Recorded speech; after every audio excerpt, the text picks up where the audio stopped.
In the royal palace's training hall, we see our protagonist, Castle, practicing sword fighting with his childhood friend, Klaus. Their fellow knights are watching and placing bets on who will win. However, Klaus is much stronger than Castle and defeats him as usual. Klaus tells Castle that he needs to train more and improve his skills to be promoted to a full knight instead of remaining a trainee. Castle responds that Klaus only beats him because he is taller. To prove him wrong, Klaus strikes him down and defeats him completely. Gran and Fleeg laugh at Castle, and Klaus tells them to get back to their own work. Castle leaves, and they tell him he is a great knight but just needs a bit more training under Klaus to become unbeatable. Castle and Fleeg then go on their patrol in the city. They notice that the people seem tense and soon discover the reason. A member of the Black Goblin race has appeared. Everyone is surprised to see someone like this in the kingdom of Orphelia. Castle observes the goblin, who looks powerful and formidable. The people ask Castle and Fleeg to drive the goblin out of the city because his presence must be a bad omen. But Castle replies that the goblin hasn't done anything to be expelled. Fleeg calms the people down and tells them he will inform the leadership immediately so they can handle the situation.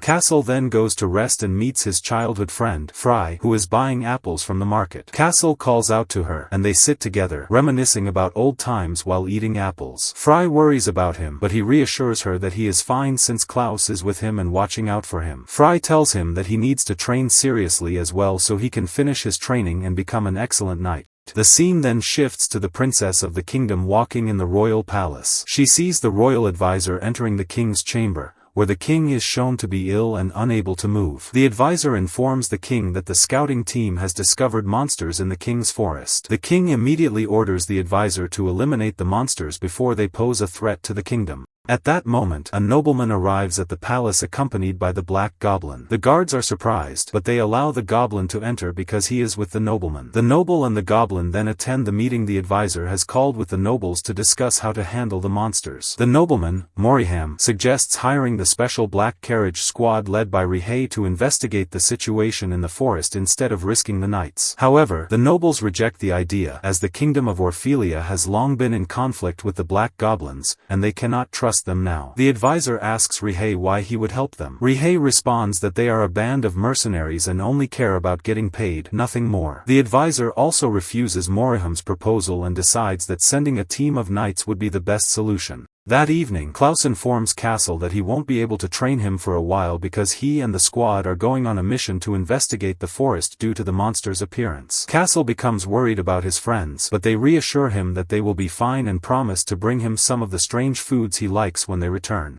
That night, the Black Carriage Squad, composed of black goblins, is seen making plans. It is revealed that they are seeking revenge against Orphelia's nobles for oppressing them for years. Everything they are doing now is part of their scheme to take control of the kingdom. The next day, Klaus and the team arrive at the forest. The area is unnaturally quiet, but suddenly, skeletal monsters appear and attack them. They fight bravely, but the monsters overwhelm them, leaving only Klaus and Gran. Klaus orders Gran to escape and inform the palace while he holds off the monsters. Gran immediately flees, while Klaus continues fighting the seemingly endless skeletal creatures. Gran reaches the palace and reports everything that happened, stating that the number of monsters in the forest is unknown. The nobles panic as they try to figure out how to eliminate this threat. Meanwhile, Castle learns about what happened to his friends and that only Gran has returned. He becomes deeply worried about Klaus but still holds on to hope that he is alive. He decides to go rescue him himself. At that moment, Fry also arrives, asking about Klaus. She is shocked to learn that he hasn't returned and decides to accompany Castle since she is a mage. Castle tries to convince her to stay behind until he returns, but it's no use. Castle and Fry set out to search for Klaus and find the bodies of the fallen team lying on the ground. Castle and Fry are shocked by the sight and look for Klaus, but unfortunately, they only find his armor. At that moment, Castle decides to venture deeper into the forest to search for Klaus. However, a large number of skeletal monsters appear and attack them. Castle immediately charges at the skeletons and orders Fry to run away at once. Castle fights off the skeletons and manages to push them back. He then decides to escape quickly with Fry. But at that moment, the leader of the skeletons appears and tells him, "Let's have some fun, boy." She launches a magical attack on Castle, sending him flying with ease. She is surprised that she defeated him so effortlessly since he resembles Klaus. At that moment, it is revealed that she also fought Klaus. The skeletons quickly attack Castle and Fry, but Fry uses her shield to block the attack immediately. She continues to hold off their attacks until the skeletons close in on her, about to finish her off. However, at the last moment, Rihei appears and swiftly swiftly eliminates the skeletons with incredible speed. The black carriage squad arrives, and its members fight the skeletons, easily defeating them due to their astonishing strength. Rihei himself battles the monster leader in an intense fight, which amazes Castle. However, the leader eventually escapes, bidding farewell to Castle, telling him not to worry because they will play together again. Castle thanks Rihei and his team for saving them and introduces himself and Fry. Rihei asks him what he is doing there since he is not part of the scouting team. Castle replies that they came to search for survivors from the squad and that he is sure there are still survivors. However, Rihei does not care about his words and leaves them behind. Castle is saddened and tells Fry that he came to rescue Klaus but could do nothing, not even defeat the monsters they encountered. At that moment, a group of adventurers appears before Castle and Fry. Castle becomes wary of them and asks who they are. They reassure him that they are adventurers, and the mage introduces herself as Cleo, while the other is Roy, a knight, and Cleo's bodyguard. Fry asks them what they are doing there. Cleo responds that they were searching for them and asks them to follow. Castle and Fry follow them and arrive at the edge of a cliff. Cleo tells them that Dominix is the one who requested them to be brought here. Castle and Fry are astonished that the Great Tower Mage is the one who summoned them and ask why he did so. Roy answers that Dominix himself will explain. They then take Castle and Fry to the Sky Island where the Tower of the Sage is located. Cleo uses her magic, and they are transported to the island. Castle and Fry are amazed by the magnificent place and head to meet the sage Dominix. Castle and Fry meet the sage Dominix, and it is revealed that they have known him since childhood at the orphanage. Dominix welcomes them, and Fry tells him they always thought he was just an ordinary mage who occasionally visited the orphanage. Dominix replies that he had to hide his identity from people to avoid trouble. He then tells them that he brought them there because he wants them to meet someone. He leads them into a room where they are stunned to find Klaus wounded and lying on the bed. Both Castle and Fry are relieved and overjoyed. It is revealed that Dominix had always been watching over the three of them since childhood, which is why he knew what had happened to Klaus and that they would come looking for him. At that moment, Klaus wakes up, surprised to see Castle and Fry. Castle explains what happened, and Klaus is relieved to hear that Gran made it back to the castle. Sage Dominix asks Castle and Fry to stay the night and instructs Cleo and Roy to take care of them. That evening, Castle sits in the garden, feeling down and deep in thought. Fry approaches him to comfort him. Castle tells her that after fighting the monsters, he has decided that he must become stronger because he will never accept losing someone dear to him again. The next morning, Rihei goes to the palace and informs the nobles that he has eliminated the monsters in the forest, presenting them with proof, the head of a skeletal monster. Nobleman Moriham states that they must trust the efficiency of the Black Carriage Squad from now on and always rely on them in battles against monsters. As the nobles are about to object, the advisor calms the situation, thanks Rihei for his efforts, and asks him to leave and remove the monster's head from public view. It is then revealed that the vile nobleman Moriham is also involved with the Black Goblins in their plan to take control of the kingdom and seize the position of royal advisor. The following morning, Sage Dominix summons Castle and Fry. Dominix asks Castle if his mother ever told him anything about his father. Castle replies that she did not. Dominix then tells him that he was the one who asked her to keep it a secret. He then reveals to Castle that he is the son of King Kyle, the heroic king who fought the Monster King, Lord of Darkness Angmund, and defeated him 100 years ago. Castle and Fry are both stunned. Dominix tells Castle that he is now worthy of inheriting the great sword of the hero and assures him that he believes he is capable of handling this responsibility. However, Castle is in shock and tells him that he must be lying. How could his father be King Kyle, who died 100 years ago, when his mother also died long ago in a monster attack? The sage replies that he will tell him everything and that the story began 100 years ago when King Kyle was still alive. At that time, he was the crown prince of the kingdom and an exceptionally skilled knight, even more skilled than the Black Goblins. We see the prince training with a Black Goblin named Ilia, who is his instructor. She praises his training and how skilled he has become. Dominix arrives, pleased with their progress, and tells them to rest, then takes them to have a meal. It is revealed that Ilia and Kyle are very close friends, and she scolds him for sneaking into the city all the time to see how the people live, what they eat, and what they drink. She tells him that he would never understand his people's struggles from inside the palace and that,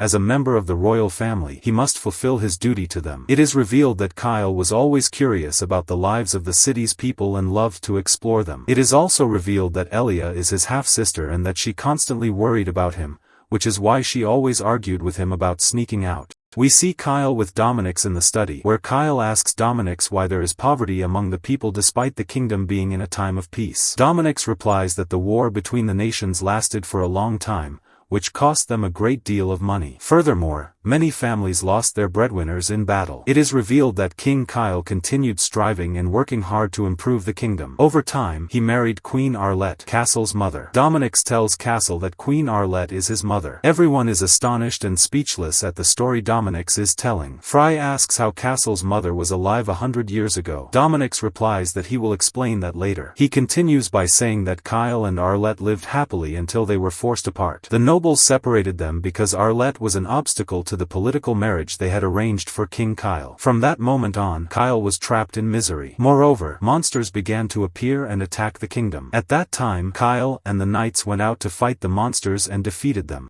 Meanwhile, King Median Eye, Kyle's father, passed away, making Kyle the sole ruler of the kingdom. Kyle then worked on raising the morale of Orphelia's army and met the fairy leader, Blorin, and the goblin leader, Ayatollah, forming an alliance with them to defeat the monsters. The battle began, but the monsters had the advantage in numbers over the human army. Eventually, Kyle found Arlette in one of the war shelters, and she was pregnant with Castle at the time. Kyle was overjoyed and told her that if it were a boy, they would name him Castle. Later, the Great Lua appeared and bestowed upon King Kyle the legendary sword, Ilia, so he could fight the Dark Lord Angmund and save the world from his evil. Kyle then gathered the army leaders and informed them that once the Red Moon appeared, the Monster King would emerge to destroy the world, but he would use the legendary sword to defeat him. At the same time, Ilia dedicated herself to studying arcane magic. Back in the present, Dominix continues his story, but Fry and Klaus interrupt him, saying that Fry once tried to create a false holy sword and was condemned for it. Dominix confirms that this is true and that the people saw Ilia's actions as a challenge to the will of the Great Lua. Fry then asks why Ilia would even attempt to create a false holy sword. Dominix explains that Ilia was merely trying to fulfill her promise to Kyle. That is why she continued studying magic until the day the Dark Lord appeared. Ilia rushed to aid Kyle, but unfortunately, she was slain by the Dark Lord on her way to him. At that time, Kyle and his comrades fought King Angmund. However, after the battle, both King Kyle and King Angmund disappeared, leaving only the legendary sword Ilia behind. With that, peace returned to the world once more, and this was the story of King Kyle, Castle's father. Castle and his friends are astonished by the story of his father,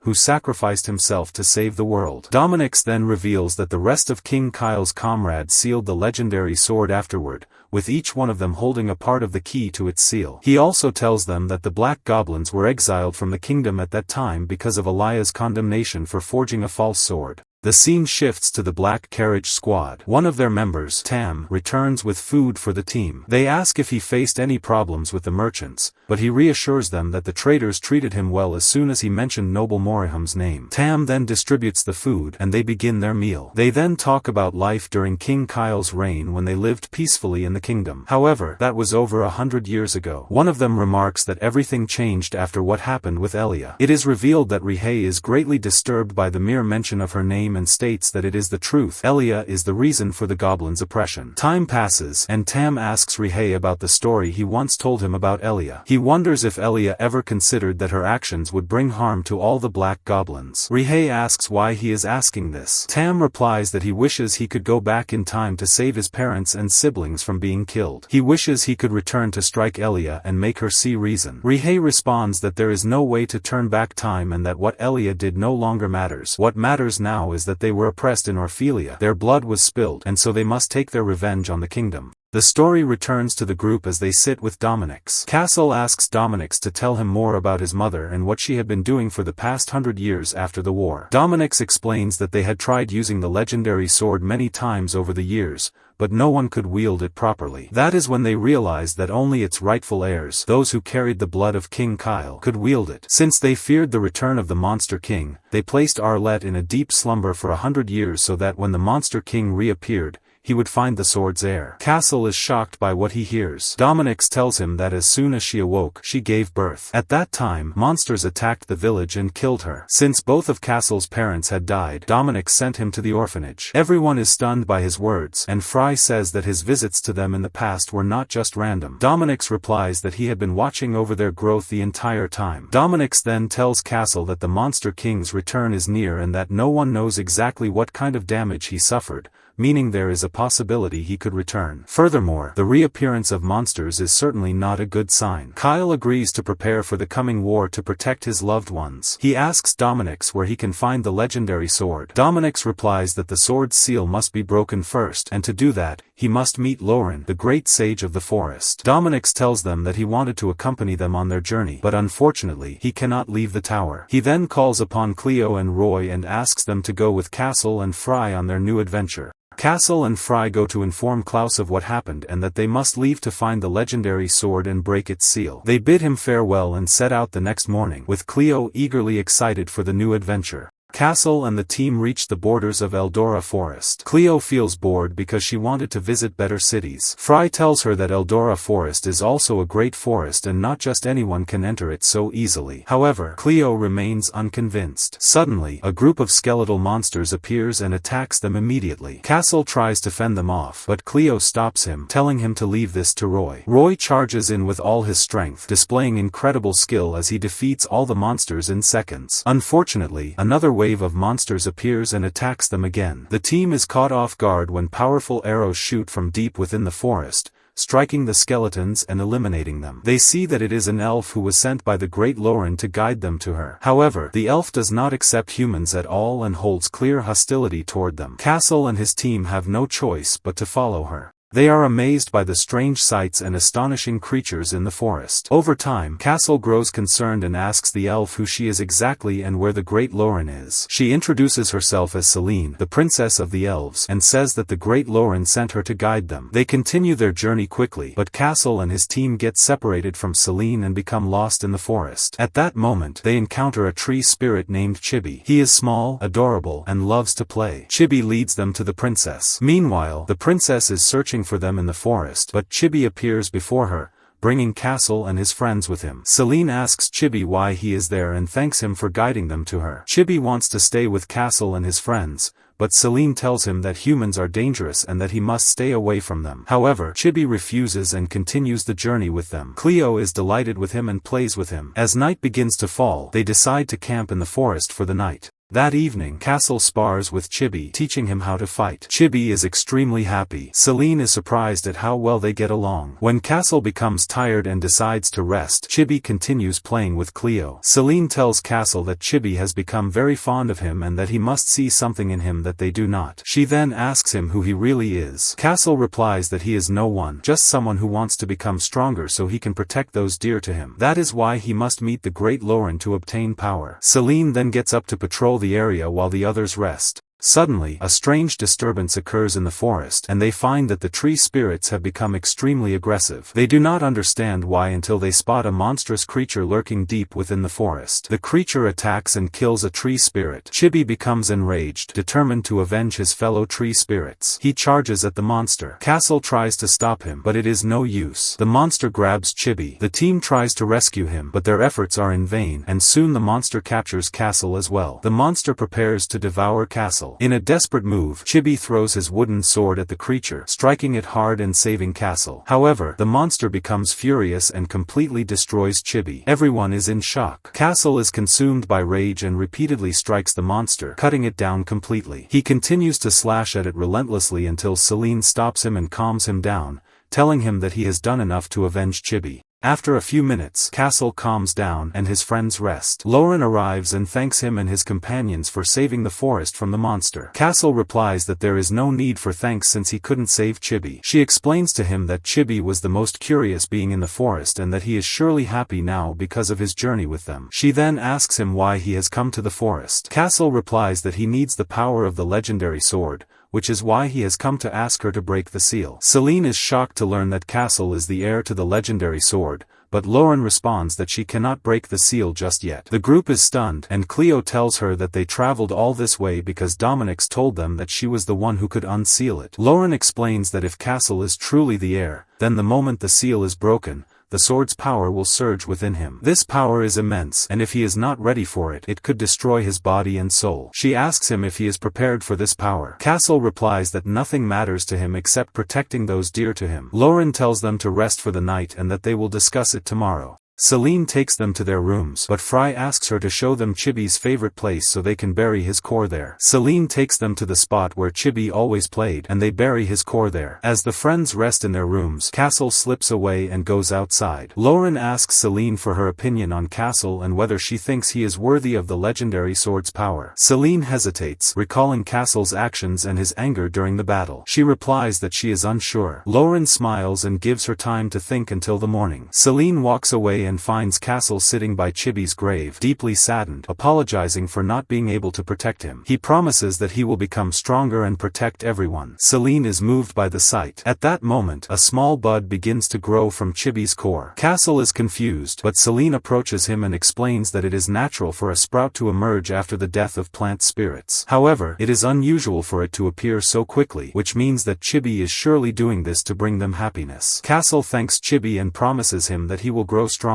The next morning, the group meets with Lauren again. She asks Celine for her decision. The group is confused and doesn't understand what decision she means. Celine replies that until today, she always believed that humans were a destructive race that threatened all forms of life in the forest. However, that belief changed, though not completely, when she met Castle and his friends. They defended the forest against demons without thinking of themselves or the danger they faced. Because of that, she now believes that Castle is truly worthy of the legendary sword's power. Castle and his friends are thrilled by Celine's words, and Castle thanks her. At that moment, Lauren smiles and decides to use her magic to break the seal. She does so, and everyone is astonished by the dazzling sight. Cleo becomes excited and asks Castle if he feels an incredible surge of power within him or if anything has changed. Castle replies that nothing has happened and that everything feels normal. Lauren tells him not to be impatient, saying that he will soon discover and feel the power within him. She then informs them that 2 seals remain before the sword can be fully freed. The second seal is held by Ayatollah, the goblin leader, in the Ogria Mountains. The third seal is much farther away, in the possession of Pavel, in the Mountain of the Frozen Winds. The group becomes excited about their next journey and quickly prepares to set out. However, a sudden warning spreads through the forest about the presence of another monster. The group rushes out and is shocked to find that the monster they killed is alive again. Celine explains that certain monsters have the ability to leave behind seeds in the soil before they die, allowing them to return to life. Celine prepares to attack the monster with her arrows, but Lauren stops her, telling her to just watch this time. Castle, filled with rage, charges at the monster with full force, with Roy assisting him. The group is stunned by Castle's astonishing strength as he defeats the monster in mere seconds. Lauren and Celine thank Castle once again for saving the forest. They bid farewell to the group as Castle and his friends embark on their journey. The scene shifts to Noble Moriham, who is sitting with Rihei as they plan their next move in their scheme to take over the kingdom. Moriham tells Rihei that they have now become heroes in the eyes of the townspeople and that he is close to receiving the title of knight. He adds that the other nobles are now begging him to send the Black Carriage Squad to eliminate the monsters in the king's forest. He states that they will surely agree to his request, ensuring that the nobles remain indebted to them forever. Back in the forest, Lauren and Celine are returning home when Lauren notices that Celine is very concerned about Castle and his friends. She asks her if it wouldn't have been better for her to go with them. Celine becomes flustered and replies that her main duty is to protect the forest from any danger. Lauren smiles and tells her, yes, of course. Castle and his friends continue their journey toward their new destination, which are still very far from where they are now. Roy suggests that they gather as much information as possible while traveling to their destination. The group agrees with his suggestion and decides to keep the fact that Castle is the heir to the legendary sword a secret from everyone. At that moment, the monster leader appears before them. The group is stunned by her sudden presence. She greets Castle. Castle tells her to get out of their way, but she uses her incredible magic and attacks them. Castle and his friends fight back against the attack. She then strikes again with her powerful claws, but Castle blocks her attack. She notices the power of the legendary sword within Castle and asks him where he got this strength from. As usual, Cleo slips up and blurts out that he is the son of King Kyle. The monster leader suddenly understands the situation and pauses for a moment. She tells Castle that the legendary sword is nothing more than a curse from the great Lua and that he, too, will forever be in Lua's grasp. She then uses her magic and vanishes from the area, leaving Castle feeling uneasy and confused about what she meant. The group continues their journey and arrives at the first town along their path. Cleo is very excited to visit the town. They enter the marketplace and are amazed by all the delicious food and fascinating goods. Cleo recklessly spends all her money on food, and they are also surprised by Castle's strange eating habits, such as grilled spider. Everyone enjoys the food. Cleo then suggests visiting the best place to admire the town's scenery, Crowl Fountain. However, Roy refuses, saying they don't have time for such things and must keep moving quickly. Castle agrees with him. Cleo keeps trying to convince them until they finally give in and decide to stay in the town for the night. Unfortunately, Cleo has spent all their money recklessly, leaving them with no funds to pay for a place to stay. They try to think of a solution to their problem. Fry tells them that it looks like they'll have to sleep outside tonight. Cleo protests, saying she wants to sleep in a comfortable bed. Everyone gets annoyed with her, and Roy tells her she has no right to complain. Cleo reassures them that they'll surely find work to earn some money and rent a room for the night. She rushes off to find jobs for everyone. She manages to find a place willing to hire them, telling the group that the owner will pay them for their work and also let them stay in an empty room. Cleo will work in the kitchen, Roy will be a waiter, Fry will prepare tea, and Castle will be in charge of security and chopping firewood. Everyone starts working. In the kitchen, Cleo prepares food and uses her magic to ignite the fire. The other cooks are amazed that she is a mage and ask her to show them some of her magical abilities. As usual, Cleo gets carried away and shows off, using her fire magic again. However, this time, her power increases slightly, and she becomes too excited, nearly setting the place on fire. That evening, they find themselves fired from their jobs and sit by the fountain. Cleo is very upset. Roy tells her that she needs to think carefully about her actions because she is a genius with a bright future in the Tower of the Sage. She must prepare herself properly. The problem is that she knows nothing about the outside world, and because of her nature, she can be extremely reckless. Castle asks Roy what she has done before. Roy replies that she once set an entire building on fire, though luckily, no one was harmed. Dominic's later said he had discovered a new way for Cleo to properly harness her abilities. The next morning, Castle wakes up, and Fry hands him a letter from Roy, saying that he has gone to look for work to earn money so they can continue their journey. However, they soon realize that Cleo is also missing. At that moment, Cleo appears and excitedly tells them that she has found a suitable job for making money at a restaurant on the outskirts of town run by a woman named Wolf. Meanwhile, Roy searches for someone but is unable to find them. He then decides to sell his dagger in exchange for money. Castle and his friends head to the restaurant on the outskirts. However, the place is old, run down, and in complete disrepair. They meet the frightening owner of the establishment and immediately begin working, exhausting themselves in the process. They successfully clean up the place and restore it to look as good as new. After finishing their work, they take a break, and Lady Wolf serves them food, as they must be hungry by now. They thank her and find the meal delicious. Everyone is happy, and Lady Wolf tells them that it has been a long time since she last cooked because her restaurant is in the outskirts,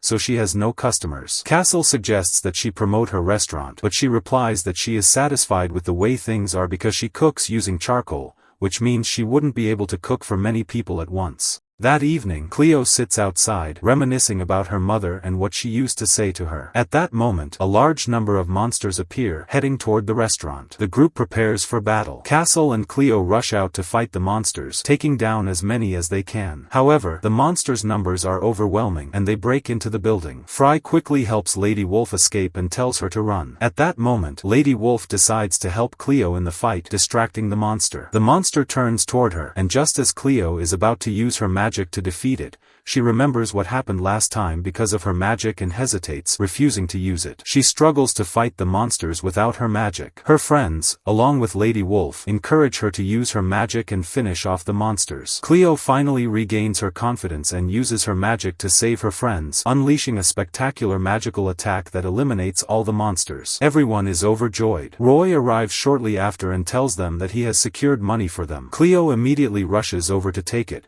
but Fry snatches it away, saying that she will be in charge of their finances this time. The next morning, they bid farewell to Lady Wolf and continue their journey. Back in the kingdom, the Black Carriage Squad fiercely eliminates the monsters in the King's Forest, performing exceptionally well. Rihei delivers the report to Noble Moriham, confirming that the mission was successfully completed. Moriham then informs him that Noble Bell wants to meet him to discuss important matters. Rihei is surprised and asks, "With me?" Moriham replies that Bell is currently with the astrologer because the kingdom will soon launch an official campaign to purge the demons. This would surely benefit Rihei, allowing him to display his full strength. On his way to meet Belle, Rihei overhears the princess talking to the astrologer about the day the Monster King will appear. She refers to it as the terrifying day that will haunt humanity. Belle is frustrated because this time, the Monster King will return, but there will be no legendary sword or King Kyle. The princess reassures him that the Knights of Orphelia will protect the kingdom in place of her father. Rihei then presents himself to them and states that he heard they wanted to speak with him. Belle replies that he wants him to meet the princess,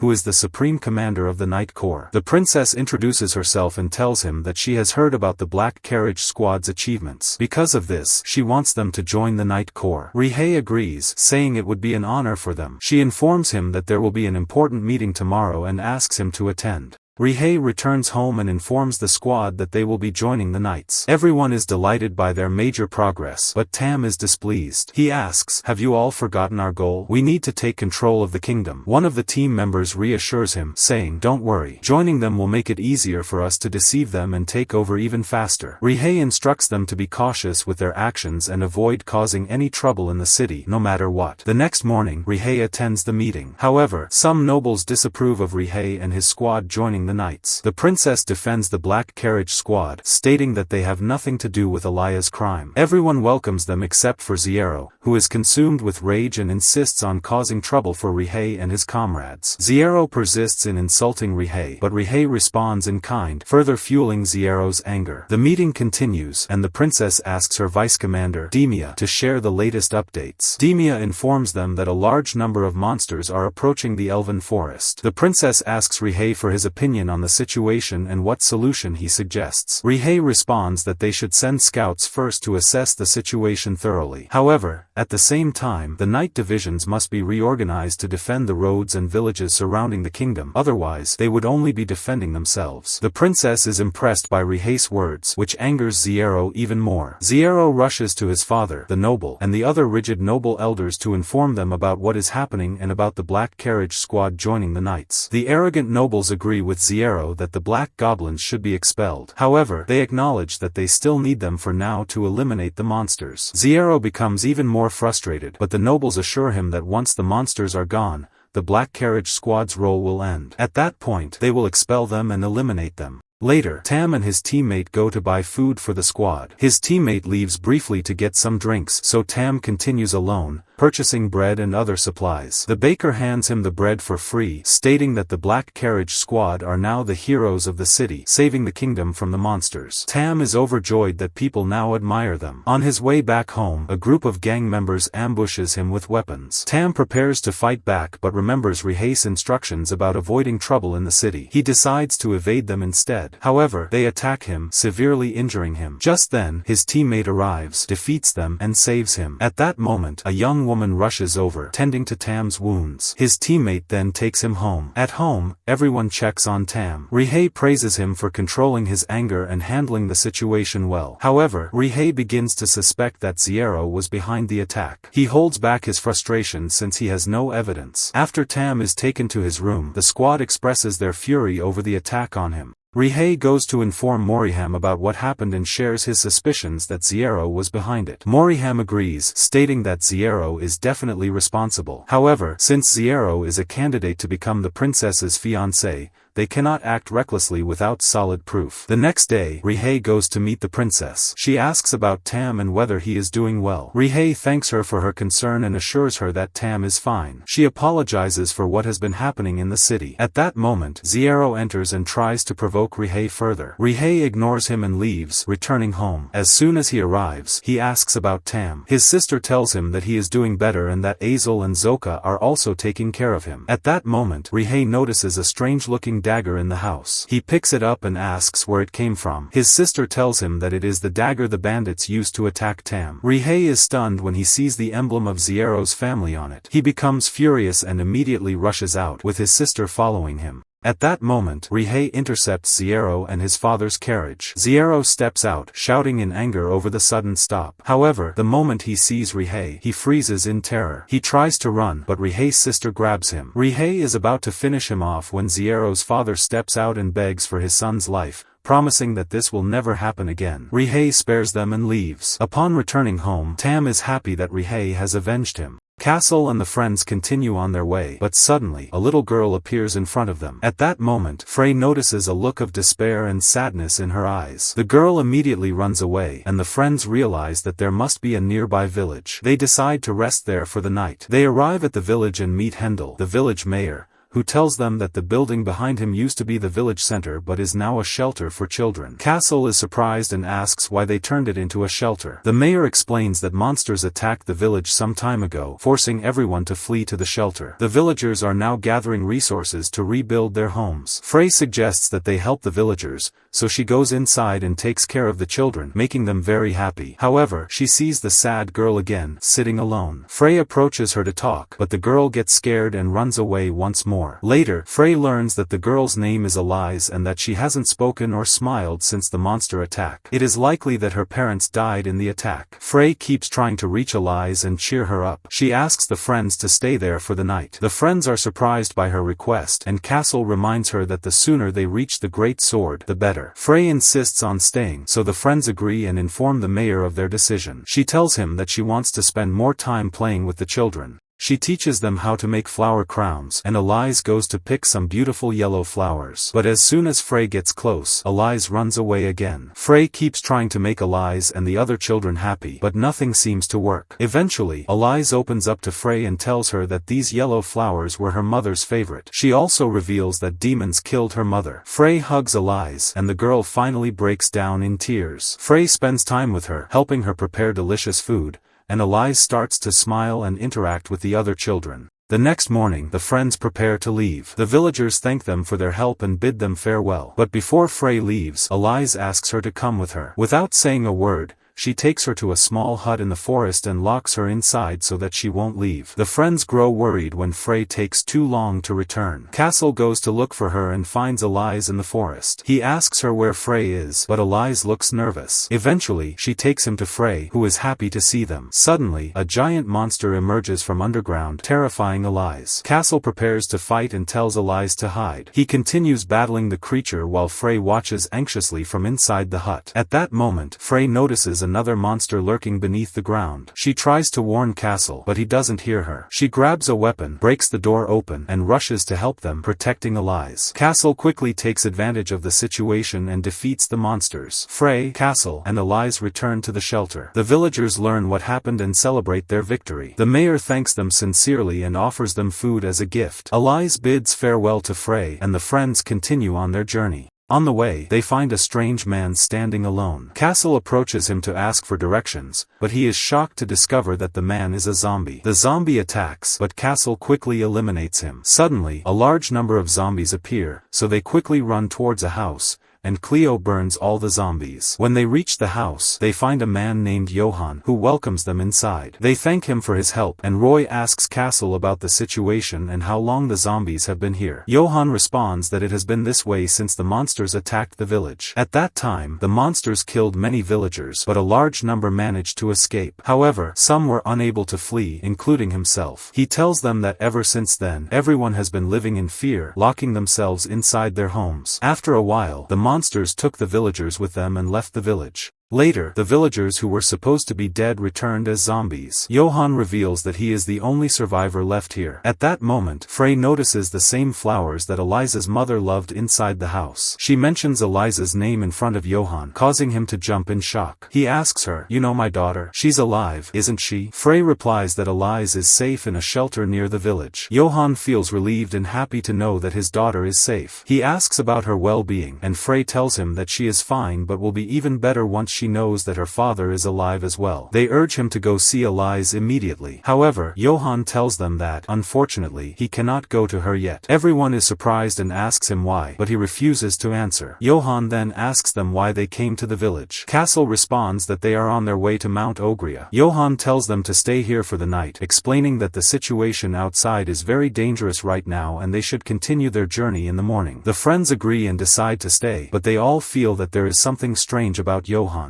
At night, Castle leaves the room to observe Johan. He follows him to a hidden area inside the house and is shocked to see that Johan has a zombie woman locked up. Johan talks to her about Elias, telling her that their daughter is alive and safe. He seems to be in a strange state of delirium. Castle returns to the friends and tells them what he saw. They all gather in the main hall and confront Johan about the woman inside. Johan tells them that she is his wife. They realize that Johan cannot bear to lose his wife, so he has kept her locked up, hoping to find a cure. Roy and the friends try to bring Johan back to reality, urging him to let go of his wife, who is already gone, and to focus on his daughter, who still needs him. Johan returns to his wife and tries once again to wake her, but it is useless. This time, she suddenly awakens, breaks free, and attacks him. At the same time, the rest of the zombies attack the house from outside. The friends rush out and fight the zombies, taking down as many as possible. Johan draws his sword and finally ends his wife's suffering. The scene shifts to the kingdom the next morning, where the townspeople welcome the Black Caravan team as they return once again after defeating the monsters. They treat them as the heroes of the town. As they walk through the streets, Tam remembers the girl who helped him. He rushes to the town's baker and asks about her. The baker directs him to her location, telling him that she works at the sweets shop. Meanwhile, Rhett enters and submits his report to the leadership. Klaus welcomes him and says he wants to thank him for saving his friends from the monsters the last time they met. Rhett recalls Frey and Castle but replies that he doesn't remember them and that he isn't interested. Elsewhere, the princess checks on her father, the king. She reassures him about the kingdom and tells him that the noble Moriham is helping them through the Black Caravan team,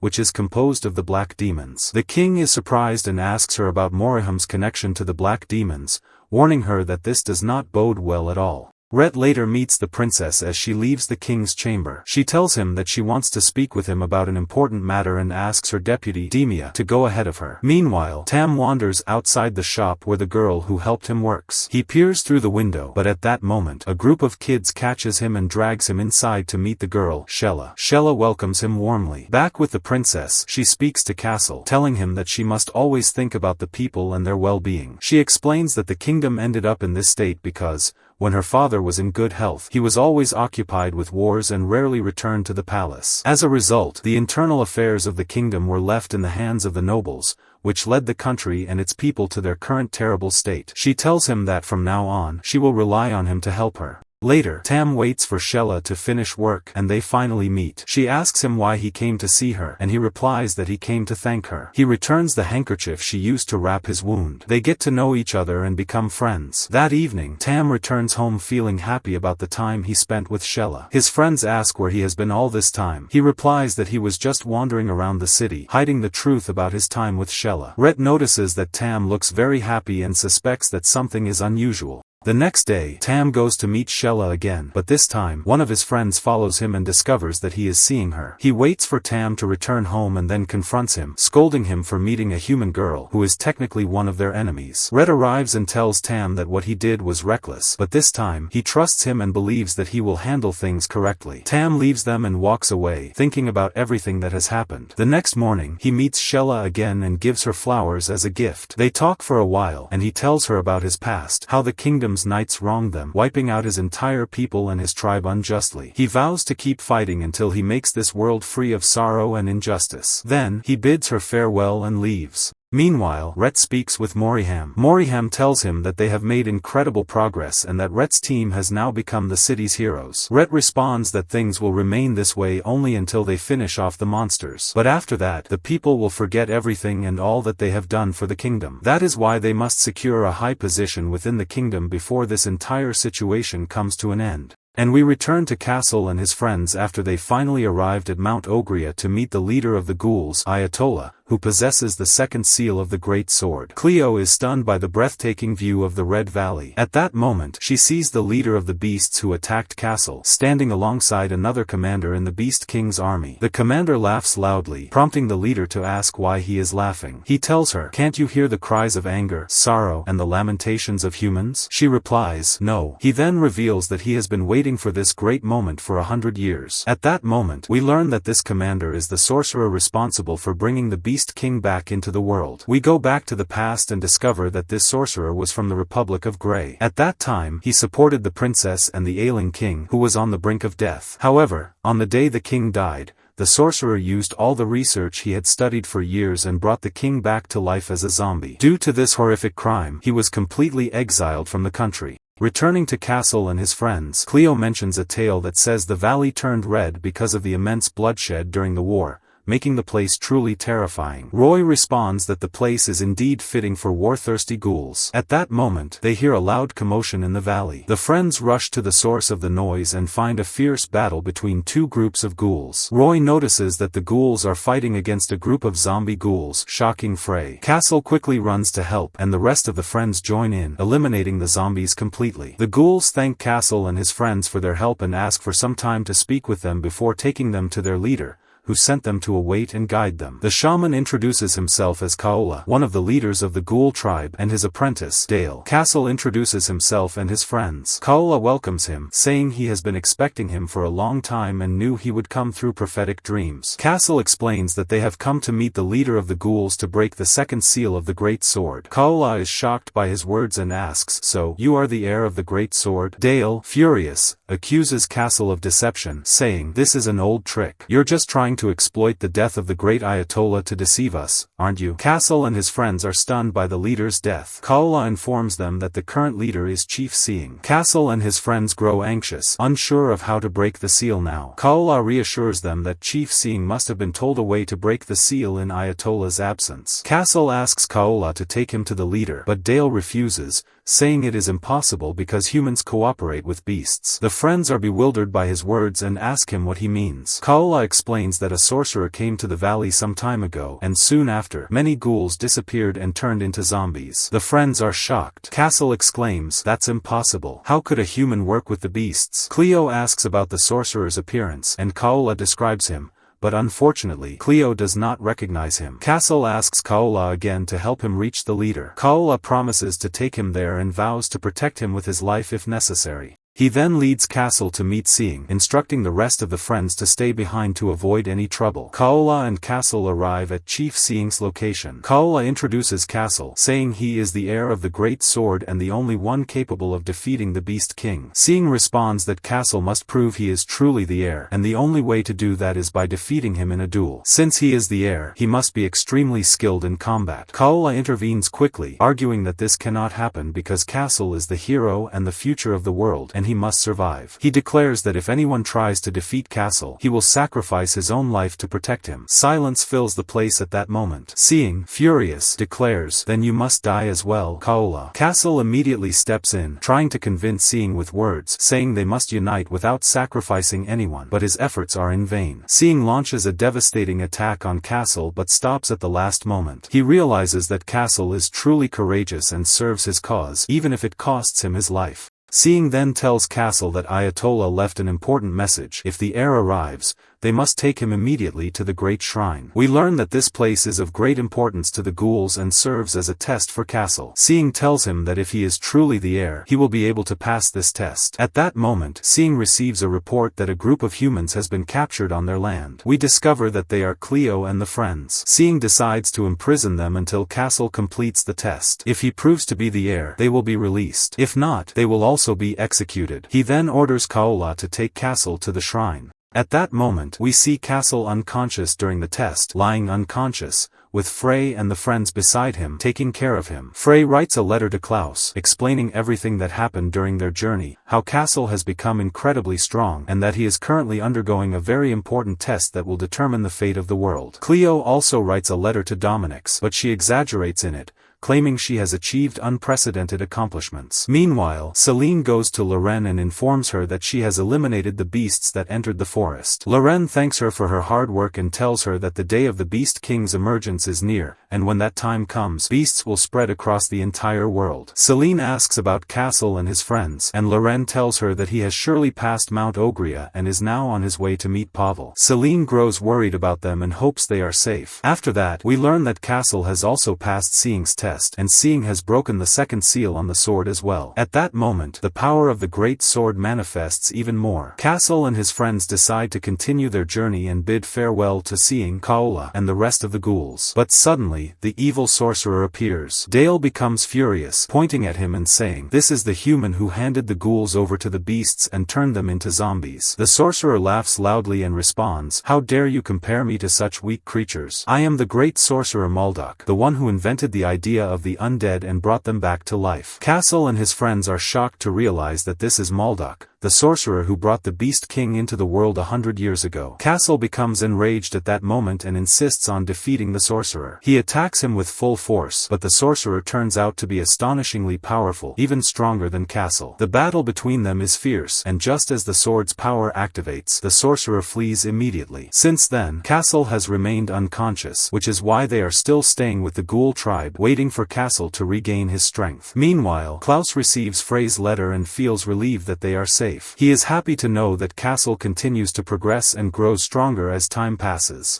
The scene shifts back to the kingdom, where Rhett has taken his entire team to the castle, just as the princess requested. The princess welcomes them, but they initially look down on her because she is a princess. However, they are shocked to learn that she is also the leader of the knights and will be fighting alongside them against the beasts. The princess informs them that they will all set out tomorrow towards the plains of Galioia and tells them that this mission is crucial as it will determine the fate of the entire world. Demia explains the details, stating that their destination is the ruins of the Republic of Grey in the plains of Galioia. She tells them they will take the path opposite Eldora Forest and enter the plains directly, heading toward the Republican Palace. She explains that this palace is where the Beast King first appeared 100 years ago. Demia and the princess notice that the goblins are not taking the mission seriously and lack discipline. The princess then asks one of them to join her in a warm-up session. The training begins, and Azal attacks the princess with all his strength, but she is far stronger than him. Everyone is astonished by her power, and Azal is ultimately defeated. The other goblins mock Azal, saying, "What happened to you? Have you gotten weak or what?" The princess then asks if anyone else wants to duel her. Everyone grows tense and remains silent. She tells them that she trusts them, so they must also trust her and the knights. Meanwhile, Nobleman Moriham gathers the other nobles to discuss an important matter concerning the Black Goblins. He tells them that the Black Goblins must be rewarded for their efforts if they return from the upcoming battle. The nobles reply that they have already rewarded them by allowing them to join the knights. However, Moriham insists that Rhett should be made a noble. The nobles are shocked and immediately refuse, but Moriham pressures them and asks Nobleman Shemet for his opinion. Knowing that Shemet owes Rhett for saving his son's life, he hesitantly agrees. The other nobles grow furious, saying that the Chancellor will never allow such nonsense. Moriham responds that, in that case, the Chancellor must be removed from his position. At that moment, the Chancellor is busy with the princess, trying to convince her not to go to the plains herself. However, she refuses and insists on taking responsibility herself. Meanwhile, Klaus visits the princess and tells her about his friend Castle and Frey, explaining how they are fighting the beasts and defeating them. He reassures her that many other nations are also battling the beasts. The princess becomes excited and tells him that she hopes to meet Castle one day. Klaus replies that Castle would be very happy about that. The scene then shifts to Rhett sitting with his team, revealing his plan with Nobleman Moriham. He tells them that he will finally become a noble after they return from battle, but they must achieve a stunning victory. He also explains that they will be able to rid themselves of the princesses and the Chancellor's authority through Moriham, who will seize control of the kingdom while they are away. The team becomes excited and immediately prepares for battle. The next morning, the princess bids farewell to Baihul, telling him that she is leaving everything in his hands. The people gather to watch the soldiers set out, waving them off until they reach the black carriage. Sela runs quickly to bid farewell to Tam as well, but he ignores her and continues on his way. Meanwhile, the sorcerer sits with Commander Maria, discussing their plans and what they will do if the Great Sword appears again. The scene then shifts to Riha, the black carriage, and the knights traveling toward the plains. They set up camp in the evening, and the princess gazes at the moon, realizing that the time for the Beast King's emergence is drawing near. Rhett gathers with his companions and tells them that they must win this battle on their own, without the knights. The goblins become extremely excited about the fight, hoping to battle strong beasts to enjoy themselves. The next morning, everyone prepares, and Demia tells Rhett that he will advance in this direction to reach the palace. She instructs him and his comrades to report immediately if they spot any beasts in the area. The princess warns him to be cautious. Rhett and his team proceed, finding the place eerie and extremely dangerous, but they press on. At that moment, Tam notices a strange mark on the ground. As soon as he touches it, it explodes, killing him instantly. The others are stunned and deeply grieve for their fallen comrade. Rhett calms them down, telling them they must pull themselves together. He assures them that this is the work of the beasts and says that the creature responsible for Tam's death must be nearby. At that moment, the sorcerer suddenly appears behind them from a black magical portal. At that moment, the princess and Demia stand waiting for any news from Rhett and his team. Demia asks the princess to rest and let someone else take over the watch, but the princess refuses, saying that she has a bad feeling and wants to monitor the situation herself. The scene shifts to Maria, the commander of the Beast King's army. She senses the sorcerer's power and realizes that he is doing something strange at that moment. Back with Rhett and his companions, the sorcerer is surprised to see black goblins in the area. Rhett becomes furious and asks him if he was the one who set the trap. The sorcerer replies, "Don't you know that this area belongs to the Beast Army?" The other goblins grow enraged at the sorcerer, but they are suddenly shocked when their friend Tam stands up again, only to find that he has turned into a zombie. Azal, unaware of the situation, happily approaches Tam, only for Tam to attack and kill him. The sorcerer then commands Tam to attack his former comrades. The battle continues, and they manage to eliminate Tam's corpse first. The sorcerer then strikes them with astonishing magical power, killing a large number of them with ease. Enraged, the remaining goblins charge at the sorcerer, but he effortlessly eliminates them as well. Rhett is left in shock at the sight before him. The sorcerer, with cold indifference, tells him, "Unfortunately, I can't create puppets from these corpses. They have been too badly damaged." Rhett's remaining team members attack the sorcerer with all their might, and in the end, Rhett's sister succeeds in stabbing him deeply. The sorcerer, now enraged, strikes Rhett's sister and sends her flying.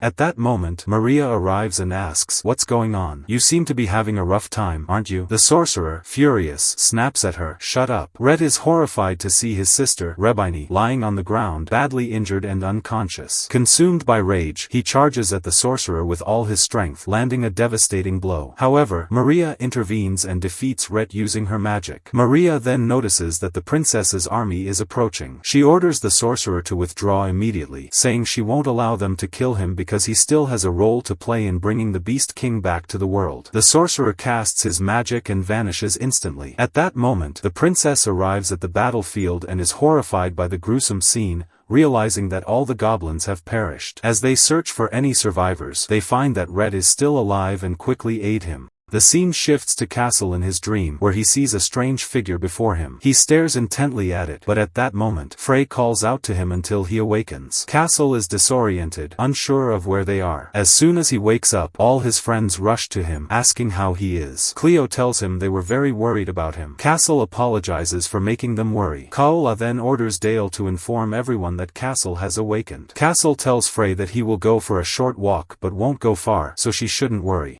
Castle walks to the site of his battle with the sorcerer, only to find Kaola behind him. Kaola asks if something is bothering him. Castle apologizes for the death of Chief Seeing. Kaola replies that it was Seeing's fate and that he fought bravely to his last breath in defense of the ghouls, which is what truly matters to them. Kaola reassures Castle that he will take care of everything and that they are grateful to him as well. He tells Castle that he is always ready to help him. Castle then asks Kaola for advice on how to control his overwhelming power without harming those around him. Kaola responds with advice as a ghoul, saying that Castle must strengthen his heart just as much as his physical strength in order to control the power of the great sword. Castle is puzzled and asks what he means. Kaola responds, "Didn't you say that you want to become a shield that protects your friends and those dear to you from all evil? Then devote yourself to that idea. Always keep in mind that you wield this weapon to protect others." That evening, Roy and Cleo visit the food storage, where the ghouls provide them with plenty of food for Castle since he is the hero. Cleo and Roy carry the food, and Cleo remarks that Castle surely won't be able to eat all of it. She is happy to see Castle back to normal and doing well again. She tells him that he looked terrifying during his battle with the sorcerer. Roy replies that there is still a third seal to break, which will unlock the full power of the sword,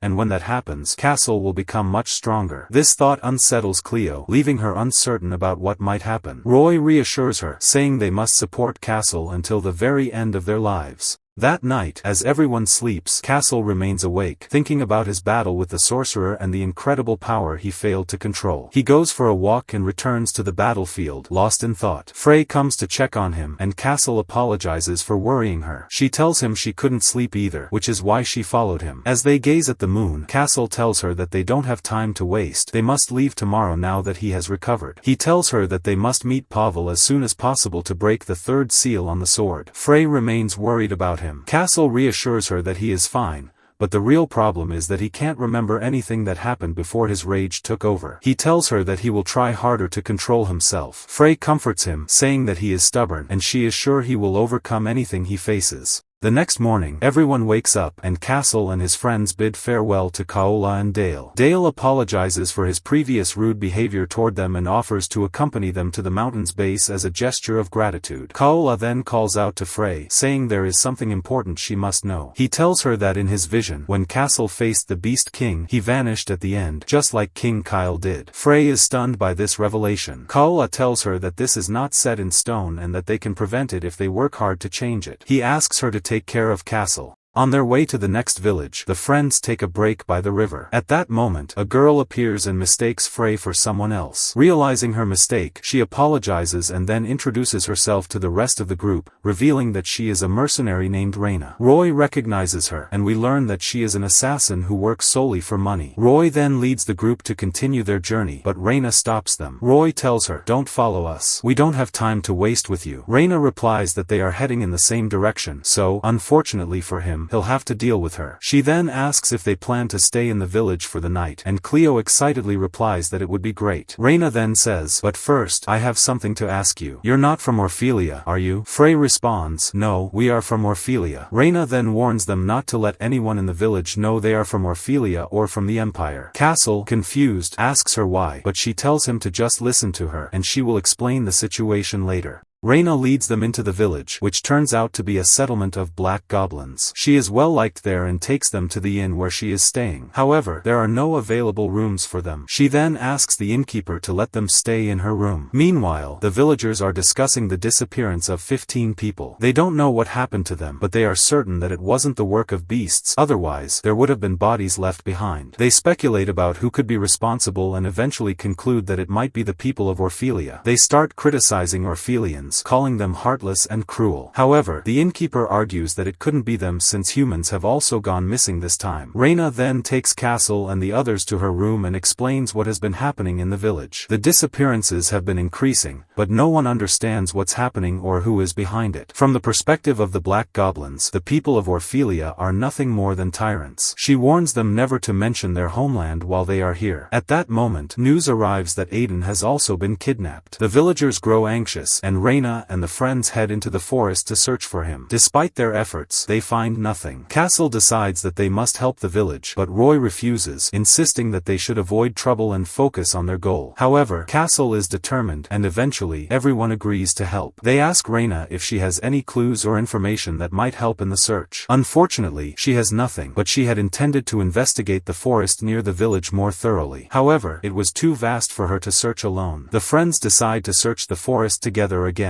They set out and search every part of the forest. At that moment, Castle hears a strange sound and follows it, accidentally falling with Reina into an underground tunnel. They decide to continue exploring the tunnel but stop momentarily to let their eyes adjust to the darkness. Reina then asks Castle about his journey's destination. He tells her that he is going to meet Pavel at the Snowy Wind Mountain. She then asks him why he wants to meet Pavel. He replies that it is to break the third seal of the Great Sword. Reina is shocked and asks, "Do you mean King Kyle's sword?" She becomes even more bewildered and asks why he is searching for it and wants to break the seal. Castle tells her that he is the heir of the Great Sword. Reina, completely confused, says she doesn't understand what he is talking about, but what matters is that he must be a very important person. Meanwhile, Cleo continues searching the forest when she suddenly gets caught in a massive spider web while flying on her broomstick. She doesn't understand what is happening, but then the beast appears and captures her as well. Back in the tunnel, Reina finds Aiden's shoe on the ground. They are shocked and decide to venture deeper into the tunnel. They continue until they reach the monster's nest, which is filled with people trapped inside cocoons. Just as they decide to report their findings, the giant spider beast appears before them, with Cleo among its captives. Castle, enraged, immediately charges at the spider, but it retaliates and pushes him away. He continues to evade the spider's venomous attacks while fighting alongside Reina with all his might. However, the beast attacks Reina as well and captures her. Castle, now even more furious, decides to face it head-on. He channels all the power of the sword he possesses and unleashes a powerful and astonishing attack, eliminating the spider beast. With that, they rescue everyone and return safely to the village. The villagers rejoice at the return of their loved ones. Castle and his friends bid farewell to Reina and leave the village, continuing their journey to meet Pavel and break the final seal. At that moment, the princess, Demia, and the army arrive at the village where Castle and his friends previously passed by the shelter. They rest there for a while, and the princess thanks the mayor for their help and for providing a suitable place to treat Rhett. The mayor replies that it is only natural and an honor for them to assist the princess,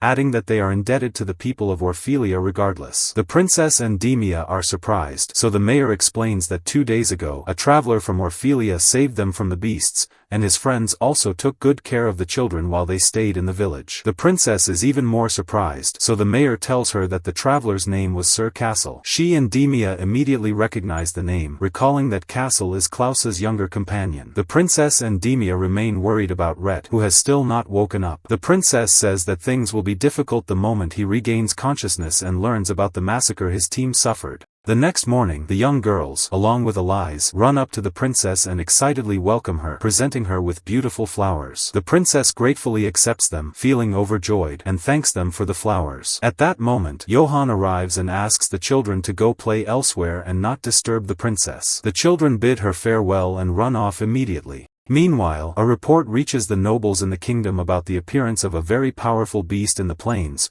which, unfortunately, completely wiped out the black carriage unit. The nobles are shocked by the news, and Noble Moriham falls into a state of anger and disbelief, realizing that his entire plan has gone to waste. One of the knights informs Klaus about what happened and tells him that Red is the only survivor from the black carriage unit. He also explains that this news has spread fear and panic among the people of the kingdom. Indeed, the entire town is in a state of terror. Sheila is devastated when she hears what happened and weeps bitterly over Tam's loss. Back with the princess, she remains with the doctor as he treats Rhett. There is nothing left for them to do but wait for him to wake up. At that moment, Rhett slowly regains consciousness and asks where he is and where his comrades are. The princess becomes tense, unsure of what to say. She asks everyone to leave the room so she can speak with Rhett alone. She tells him that when they arrived, everyone was lying lifeless on the ground, and the beasts had disappeared. She then informs him that he is the sole survivor of his unit and apologizes for what happened. Rhett is utterly shocked and asks the princess to leave him alone for a while. Rhett falls into a state of deep shock, sorrow, and anger. Later, when the doctor enters the room, he finds that Rhett has vanished completely. The princess becomes extremely worried, not knowing where he has gone. She immediately orders everyone to search for him in the area, reasoning that since he is still injured, he couldn't have gone far yet. They search everywhere, but unfortunately, they do not find him. Meanwhile, Rhett struggles against his injuries, walking through the forest until he collapses to the ground. In that moment, he remembers everything that happened to his friends and sister. He screams in anger, unable to understand why he alone survived while everyone else perished. As he sits there, lost in thought, he remembers the sorcerer who killed them all and swears to kill him with his own hands. At that moment, the princess finds him, deeply worried about him. She tells him, "You're a fool. If you go to the plains in your current state, you will definitely die, and then you won't be able to avenge your friends." At that moment, Rhett's anger rises, and he reveals their plan, saying that everything they did was to take revenge on the people of Orphelia for what they did to the black goblins. The princess is shocked and tells him that something must be wrong. Rhett then tells her about the immense suffering the black goblins endured at the hands of the Orphelians. The princess is left in disbelief, shocked by both their plan and his words. However, Rhett tells her that none of that matters anymore. What matters now is that he will find the beast that killed his friends and kill it himself. At that moment, Rhett collapses again and loses consciousness. The princess takes him back to the village to treat him once more but does not tell Demia or anyone else what he revealed to her. Demia notices the sadness on the princess's face and asks her what happened, but the princess says nothing. She simply states that she had been blind to everything happening in the country for so long. Demia is confused by her words and asks about her conversation with Ret. However, the princess replies that it has nothing to do with Ret and that it's just her own thoughts. Demia tries to comfort her, but the princess walks away, saying she needs to get some fresh air outside. That night, Ret wakes up again and heads toward the plains. In the forest, he encounters Maria. She tells him, "I didn't expect you to wake up again." Ret, enraged, draws his sword and attempts to fight her, but he is still injured and she easily defeats him. Ret then asks her why he is still alive. What is the purpose of his survival? Maria then asks him about the pendant he is wearing, wanting to know where he got it. Ret is confused by the question and asks, "Why should I answer you?" Maria tells him that he clearly does not understand the value of the pendant he carries. She then reveals that pendant belonged to Ilia. Ret is stunned. Maria continues, "You must know the story since you're a black goblin, right? The story of Ilia and her condemnation for defiling the great sword." She explains that 100 years after Ilia's death, her pendant was returned to her family. "And since you have it, that must mean you are her descendant, right?" Ret is shocked by her words and asks, "What is your connection to Ilia?" Maria replies that Ilia was a dear friend of hers and that she was a woman who loved doing good. Maria then stuns him further by revealing that the Orphelians wronged Ilia as well and that the entire story they were told was a lie. Ilia was helping Kyle, not trying to defile the sword. Ret is shaken by this revelation. Maria then tells him to go to the sage's tower, as Ilia's laboratory was there. Before leaving, she informs him that the fake great sword is there as well. Ret then asks her why she is telling him all this. Maria replies that it is because she is trying to reclaim something precious to her. At that moment, we return to Castle and his friends as they continue their journey to meet Pavel. Cleo is extremely excited because only one seal remains before they can fully unleash the power of the great sword. Frey wonders what kind of person Pavel is. Cleo responds that he was a hero who fought alongside King Kyle 100 years ago, making her even more eager to meet him. At that moment, Roy notices a zombie watching them from a distance. It suddenly attacks, and he swiftly eliminates the creature. However, Castle notices something strange about Roy and asks him if he's alright. Roy insists that everything is fine. Later that night, Castle approaches Roy again and asks him what's bothering him. Roy replies that he just remembered something from his past. Castle expresses interest in hearing about his past, so Roy begins to tell him his story. He reveals that he was once a member of a group of mercenary assassins. He recounts the day he met Zaid, the leader of the assassins, who gave him food when he was starving on the streets. Determined to repay Zaid for his kindness, Roy insists on doing something in return. Zaid then suggests that Roy join their group. Roy agrees, and after joining, Zaid begins training him. However, every day, Roy also assists Zaid with manual labor, such as driving stakes into the ground and helping people with ordinary tasks. It turns out that this group leans more toward helping others than actual killing. Castle then asks Roy if the zombie he killed earlier was Zaid. Roy replies that it wasn't. It was another member of the group named Bavian. He then recounts what happened that caused them all to be separated. One day, the kingdom assigned them a difficult mission to investigate the plains. Since no human had entered that place for over 100 years, the situation was dangerous. Many had ventured in before, but no one ever returned alive. On that day, they sent one of their members to scout the area while the rest of the team waited. However, he never returned. Zaid then decided to go search for him, but he, too, did not return for a long time. Growing increasingly worried, the rest of the team decided to search for their leader, fearing that something had happened to him. Determined to find Zaid and their missing comrade, they set out, searching every corner of the eerie and terrifying place. Eventually, they found their leader and ran toward him in relief. Zaid, surprised to see them, asked what they were doing there. They told him they were worried about him, which is why they had come to search. They then continued searching together for their missing comrade, Eddie. As they wandered through the area, Zaid and another member of the group stepped on a strange marking on the ground. In an instant, they transformed into zombies and attacked the rest of the team, slaughtering them all. Roy barely managed to escape, fleeing while hearing the agonizing screams of his friends. Eventually, he collapsed from exhaustion. When he woke up, he found himself in the sage's tower, with Dominix watching over him. Dominix asked Roy what had happened, and Roy explained everything. Dominix then clarified what had truly occurred, that his comrades had become zombies,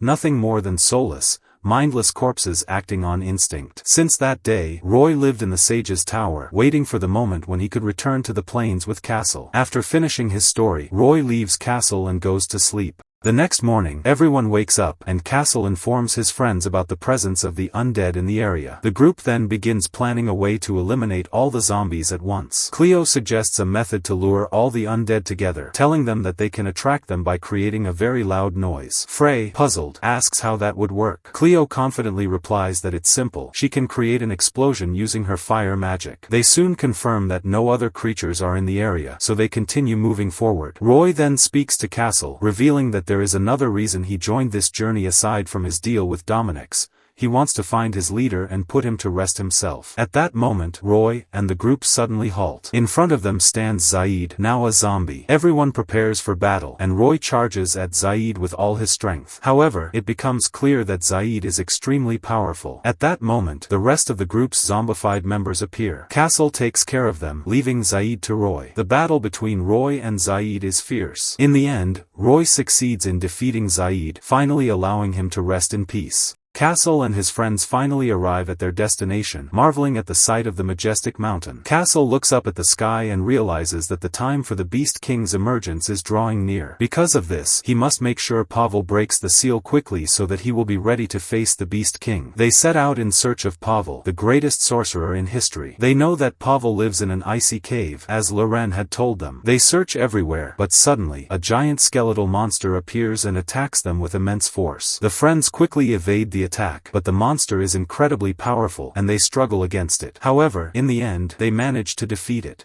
After resting for a while, they decide to continue their journey. Suddenly, strong winds begin to blow against them, but they push forward. Over time, the weather conditions improve, and they come across a wooden cabin halfway along the path. They discuss whether they should rest there for a while or continue. Since they all seem fine, they decide to keep going. However, at that moment, Frey collapses. The group decides to take a break until she recovers. While resting in the cabin, Cleo notices the reason for Frey's exhaustion and begins to cry. Roy and Castle enter, and Castle asks Frey if she is alright now. She replies that everything is fine. Cleo hides her sadness and gets up to prepare water for Frey without telling Castle or Roy anything. The scene shifts to the princess and Demia. Demia asks the princess when they should move out. The princess replies that they will not move until Rhett returns with the fake sword from the sage's tower. They need it to defend themselves if the Beast King appears or if the powerful beast that destroyed the Black Carriage unit shows up again. Meanwhile, Castle stands outside, watching the sky. Frey joins him and tells him that the cold air feels refreshing. She notices that Castle looks tense, as if something is troubling him. She asks if he had a nightmare while sleeping. Castle tells her that he has been seeing the same dream repeatedly. A mysterious figure calls out to him in his sleep, but he can never tell who it is or whether they are a friend or foe. He explains that this dream started appearing ever since he gained power from the second seal in Mount Ogria. At that moment, Frey recalls Kaola's words about Castle disappearing after defeating the Beast King just as King Kyle did. Frey gently reassures Castle that everything will be fine. She laughs and jokes with him, lightening his mood. They enjoy a moment together until Frey grows exhausted again. Castle carries her back inside. They promise each other that, once the war is over, they will return to the kingdom together.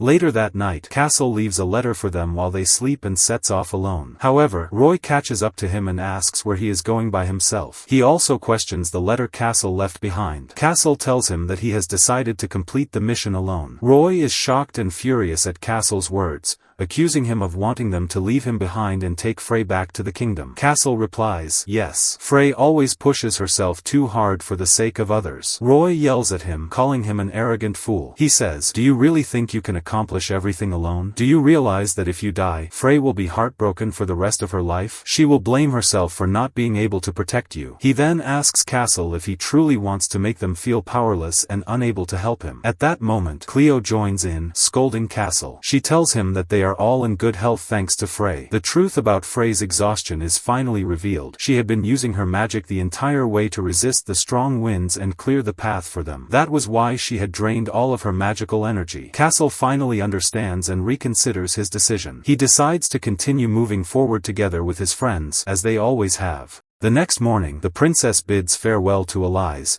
who gives her sweets that Frey had taught her how to make. The princess promises that peace will soon come to the world. As they prepare to leave the town, Rhett approaches the princess and asks how he can get to the sage's tower. The princess asks him why he wants to go there, but Rhett tells her it's none of her concern and just asks for an answer. The princess tells him she will give him the information, but only if he tells her what he plans to do. Rhett then explains everything he knows about the fake sword, and together they set off toward the sage's tower. We return to Castle and his friends, finding Castle facing Pavel. However, something feels strange. Pavel suddenly attacks Castle with his full magical power. Castle tries to resist, but to no avail. Meanwhile, Frey, Cleo, and Roy struggle to break through the ice barrier separating them from Castle. Cleo continuously strikes the ice with powerful magical attacks until she finally manages to pierce through and reach Castle. At that moment, Pavel dispels the magic and removes the enchantment from the area. He then tells them that they have passed the test.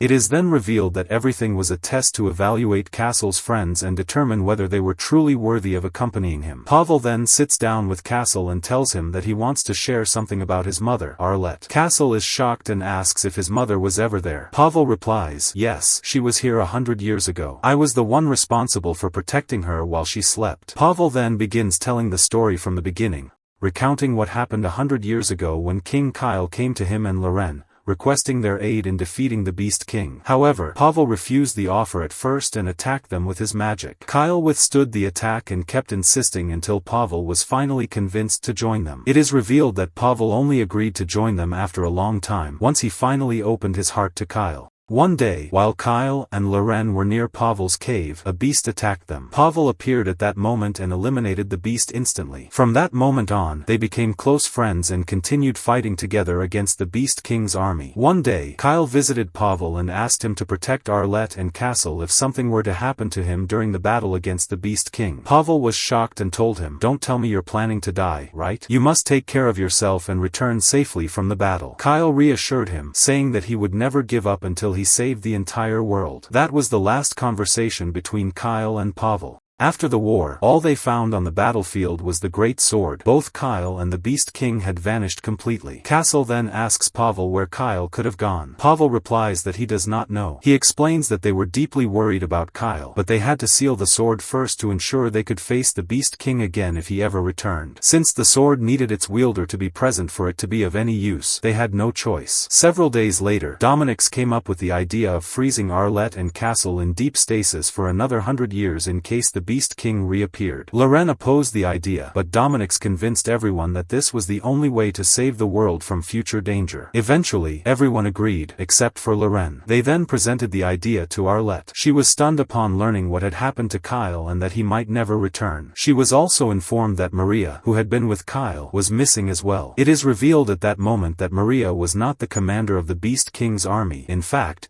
she had been one of Kyle's closest allies. Arlette ultimately agreed to Dominix's plan after confirming that it would not harm Castle and that it was necessary to save the world. Loren tried to persuade her to reconsider, but Arlette decided to sacrifice herself for everyone's sake, just like Kyle did. She then requested that they support Castle the same way they supported Kyle. From that moment on, Pavel took on the duty of protecting Arlette and Castle throughout the past century. Pavel is surprised when Castle calmly accepts everything he has heard. Castle declares that he is ready to sacrifice himself for everyone, just as his parents did. At that moment, Pavel smiles, and thinks to himself that Kyle's son truly resembles him. Then, Pavel suddenly informs them that, unfortunately, the Beast King is set to appear today. His time has finally come. The friends are shocked. Castle immediately asks Pavel to break the final seal on the sword so that he can obtain its full power. Pavel prepares himself and tells them that they must go to the World Tree as soon as possible to retrieve the sword, revealing that this is where they had hidden it. The group rushes to obtain the sword, filled with trust and hope in Castle. As they prepare for battle, they await the appearance of the Beast King, marking the beginning of the final battle. At that moment, the evil sorcerer completes his magical circle and summons the Dark King. However, the shocking twist occurs. King Kyle appears instead. Everyone is stunned, and Maria, overjoyed, rushes toward him. But suddenly, a strange, sinister aura surrounds Kyle, and he dons the armor of the Dark King. The sorcerer kneels before the Dark King and greets him. Maria, confused, asks what is happening. The sorcerer tells her that Kyle is now the Dark King, the destroyer of the world. Meanwhile, Castle and his friends, along with Pavel, are on their way to the World Tree, excited to break the final seal. At the same time, the princess and Rhett travel toward the sage's tower. They finally arrive and enter to meet Dominix. Dominix welcomes them, remarking to the princess that the last time he saw her, she was just a small child. The princess then introduces Rhett to him. She then asks how they can defeat the Dark King. Dominic's tells her that the Dark King has already returned to their world and that he can feel his energy now. Dominic's then asks Rhett why he has come as well. Rhett replies that he came because he wants to see Ilia's laboratory. Dominic's asks him why. In response, Rhett shows him the pendant. Seeing this, Dominic's asks them to sit down as he explains the full story. He then takes them to Ilia's laboratory, telling Rhett that everything has remained untouched since the last time Ilia was there. He then leaves Rhett in the lab and returns to the princess. Dominic's then asks, "You want to know how to defeat the Beast King, correct?" He tells her that the only way to defeat the Beast King is with the great sword, Ilia. That is the only method. The princess becomes tense and tells him that, unfortunately, the great sword is missing. Dominic's responds that they sealed the sword away in a secret location all this time. The princess is surprised and asks, "So it still exists?" Dominic's confirms this. She then asks where it is. He reveals that the sword is hidden at the World Tree. The princess, shocked, asks, "Why didn't you tell us this before?" Dominic's replies that he had to keep the existence of the great sword and its heir hidden to protect them for this very moment. The princess, even more confused, asks, "Who is its heir?" Dominic's explains that the sword can only be wielded by those chosen by the great Lua. There is only one person capable of inheriting that power, a young man named Castle. He then tells her that Castle is King Kyle's son and recounts the story of Kyle and Arlette, explaining how they placed Castle into deep stasis alongside his mother for a century in preparation for this moment. He also tells her about Ilia, Kyle's half-sister. Meanwhile, Rhett searches all over the laboratory for the sword but finds nothing. In the end, he discovers Ilia's journal, where she recorded everything about her life and research. After reading the entries, Rhett finally understands the full truth. Back with Dominic's, he continues speaking to the princess about Ilia, telling her that she was only trying to protect her brother. However, a group of nobles framed her to eliminate her and her family since they were the closest to the throne by royal bloodline. He explains that everything was a fabrication from the very beginning. At that moment, Rhett bursts into the room, filled with anger. He accuses Dominic's, saying, "There was never a fake sword to begin with. You knew this all along, didn't you?" Dominic's replies that he had no idea because he was with King Kyle on his journey to defeat the Beast King. After returning, he tried to convince people of Ilia's innocence, but by then, it was too late. The decision had already been made, and even the black goblins were consumed with hatred toward Ilia. Later, Rhett sits alone, deep in thought about everything that has happened. The princess then approaches him and asks what he plans to do next. She invites him to join their knights in the fight against the Beast King. She tells him that there is still hope for defeating the Beast King because the heir of King Kyle exists, the wielder of the great sword, Ilia. Rhett is stunned by this revelation and asks her where the great sword is. The next morning, monsters spread across the entire land, and everyone fights with all their might to defend their homeland. Meanwhile, the sorcerer sits with the Beast King, telling him that they must destroy the great sword first. If they succeed, no one will be able to stand against the magnificent Dark King. Castle and his friends continue their journey toward the World Tree, traveling through the fairy forest. At the same time, Loren and Celine battle fiercely against the monsters. They are both deeply concerned about Castle and his companions. Loren tells Celine that they must prepare for the fierce battle ahead. Back with Castle and his friends, they decide to rest from their journey and begin searching for food and water. Cleo sits with Pavel and starts asking him several questions about how he became such an incredible sorcerer. Meanwhile, Castle is collecting water with Frey when a massive flying monster appears. Castle remembers Pavel's warning that he is forbidden from using the sword's power until they reach the World Tree. He grabs Frey, and they flee quickly, hiding in a cave between the rocks. Roy arrives to help them, but at that moment, another monster appears and swallows Castle whole. Unfortunately, Castle is forced to use the power of the sword, slicing the monster in half. The Beast King senses the sword's power, as does the sorcerer. Using his magic, the sorcerer teleports to Castle and his friend's location. Castle and the others prepare for battle, and in that moment, Castle lays eyes on the Dark King. The sorcerer introduces them to the Dark King, telling them that they should submit to him and accept becoming his servants. If they do, he will grant them mercy and allow them to live. However, the group immediately refuses, declaring that they would rather die than serve him. The sorcerer then unleashes his magic, attacking them with full force. Pavel steps forward and blocks the sorcerer's attack with ease. However, the Dark King suddenly moves and launches a devastating attack himself. Pavel intercepts the attack, shielding the others, but as a result, everyone falls into the canyon below. Maria jumps after them, following them down. The sorcerer himself is even shocked by the incredible power of the Dark King.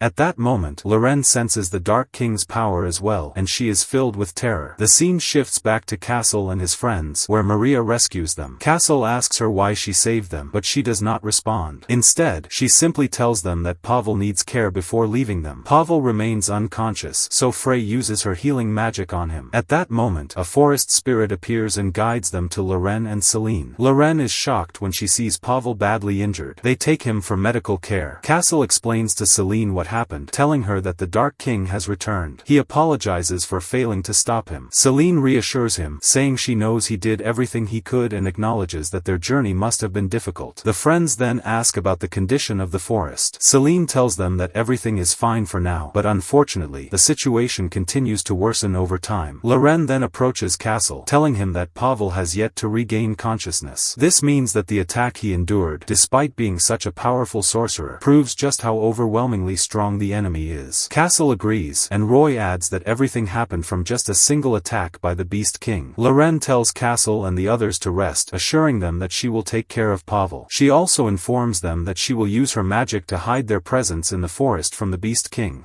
Later, Castle and Frey visit Chibi's grave to pay their respects. Maria appears before them once again. Castle asks her about her last words to him. What did she mean when she said that the great sword was nothing more than a curse from Lua? Maria replies that the situation is exactly as she described it. At that moment, Celine spots her and draws her bow. However, Loren arrives as well and orders Celine to lower her weapon. Loren then welcomes Maria. Maria responds, "Why do you have such a sad look on your face, Loren? Shouldn't we be celebrating? After all, we're finally reunited after 100 years. Loren replies, "Celebrate? You were once one of the great priestesses, and now you've become a monster." Castle and Frey are shocked by what they hear. Maria tells them that she simply chose to follow the great Lia instead of Lua, that is all. Loren sighs and tells her, "Unfortunately, since you have become a monster, I must put an end to you now. I do not wish to kill an old friend." Loren then reveals to Castle and Frey that Maria was once their companion, along with King Kyle. The group is stunned by this revelation. Maria looks at Castle and tells him that he looks exactly like Kyle. Loren then asks her what really happened in the final battle, demanding that they continue their discussion inside.